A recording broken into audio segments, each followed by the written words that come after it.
one of the first pieces of advice that you will get if you go to a professional for help in quitting smoking, a professional meaning either someone who runs smoking programs or to a physician or just anyone who somehow has a career in guiding people in smoking cessation, one of the first things that will be said to you is you need to set a quit date. And generally they're talking about some date, not right now, but some date, sometimes not in the too distant future. Sometimes you're saying, oh, set it to your birthday or set it to an anniversary or set it to some other noticeable, memorable date.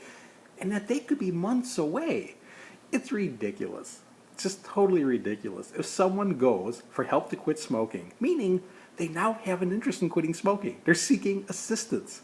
And the first piece of advice that they're basically getting is, don't quit right now. You got to go set a date in advance and prepare for this.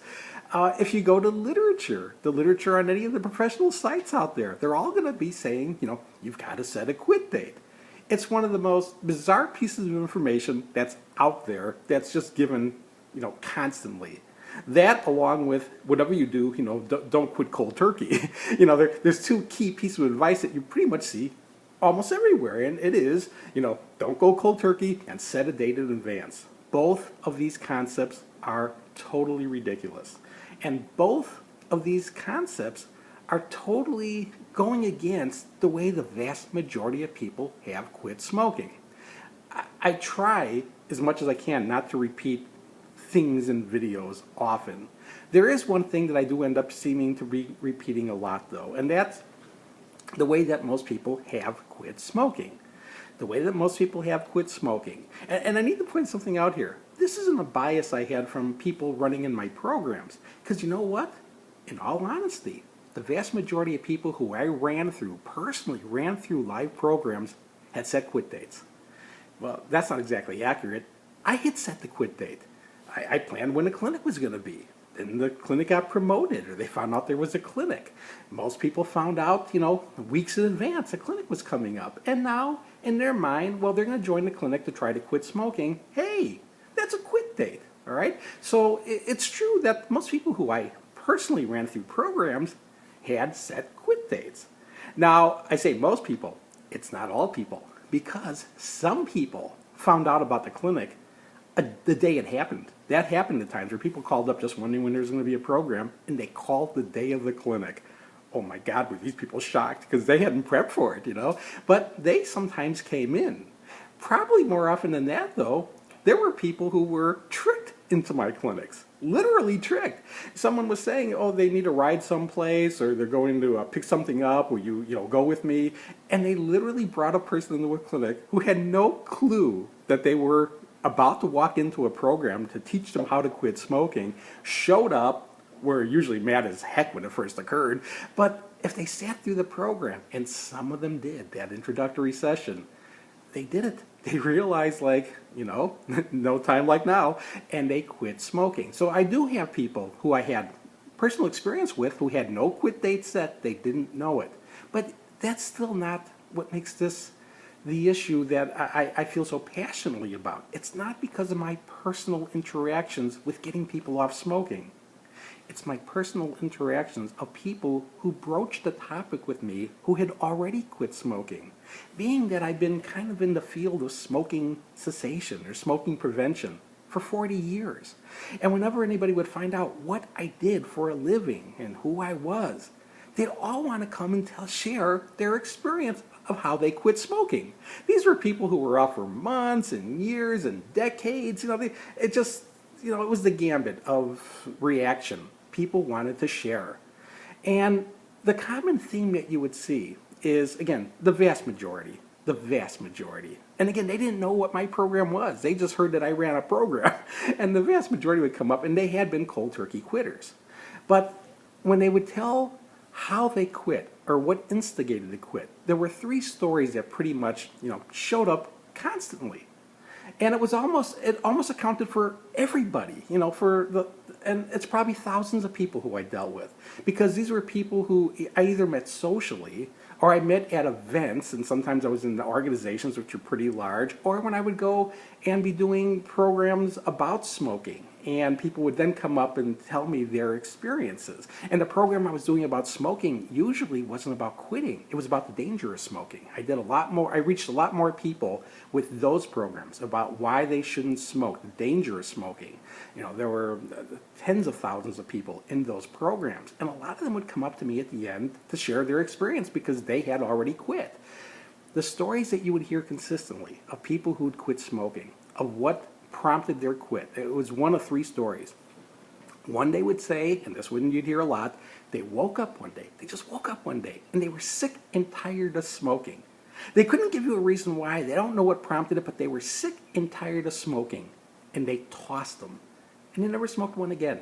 They're surprised by that, but that's what happened to them. So, they accept that happened to them. They often think they're unique and it happens to no one else. No, it's probably the biggest one that you would hear. The second common story you would hear is people who got, sick. Now, I don't mean they got cancer. I don't mean they had heart disease. I don't mean they were hospitalized. They had a cold or a flu. They felt miserable. They couldn't smoke. They couldn't eat. They just felt, just horrid for 2 or 3 days. And so they didn't smoke in those 2 or 3 days. And then the infection started to get better and they realized, wow, they're feeling okay now. They have 2 or 3 days under their belt and they haven't smoked. Let's see if I can keep this going. And they kept it going. And they never smoked again. The third scenario you would hear is people who literally left the doctor's office and they were ultimatum by the doctor. Hey, quit smoking or drop dead. It's your choice now. They've got something wrong, something big on the horizon, or something big is occurring. And the doctor is now laying out flat, you've got to quit smoking or you're going to die. And those people sometimes quit smoking. And now I would be encountering all these people, sharing these two stories. These three scenarios, should I say. These three scenarios that were constantly brought up, and again, they weren't people who were influenced on how to quit because they hadn't met me yet. They're telling me this is the aftermath. These three scenarios share two things in common. One is the technique that they used was cold turkey.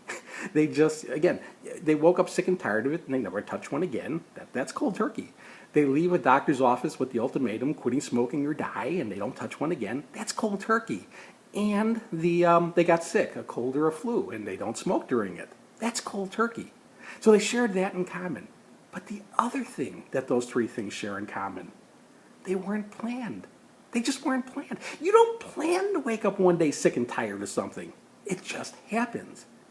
You don't plan on getting a cold or a flu. It just happens. You don't plan on your doctor telling you on any given visit that quit smoking or die. Because you know what? If you know that's the message, you skip that visit. You'll wait till you can get a better prognosis or something. You do not want to hear this from your doctor.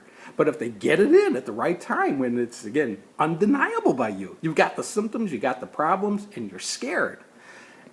They did it, though. They quit smoking. They didn't set dates, and they went cold, which, again, is the first thing that you will hear if you go almost everywhere is don't go cold and set a quit date. Don't set quit dates. When you're ready to quit, when you have the impetus, if you're looking at this video because somehow you looked up, and you saw something about setting quit dates, and that piqued an interest to you because you were thinking maybe of setting a quit date. Hello, today's the day. Just do it. Throw them out. Destroy all stashes of cigarettes and start. Now you got the material here.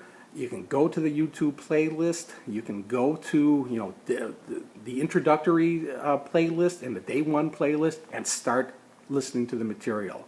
But do it while you're off smoking. I know there are people who are watching this, smoking cigarettes, and watching the other videos and smoking cigarettes, just smoking throughout the whole watching process. It's in the wrong order. Quit smoking and then start watching. Use it to reinforce what you're doing.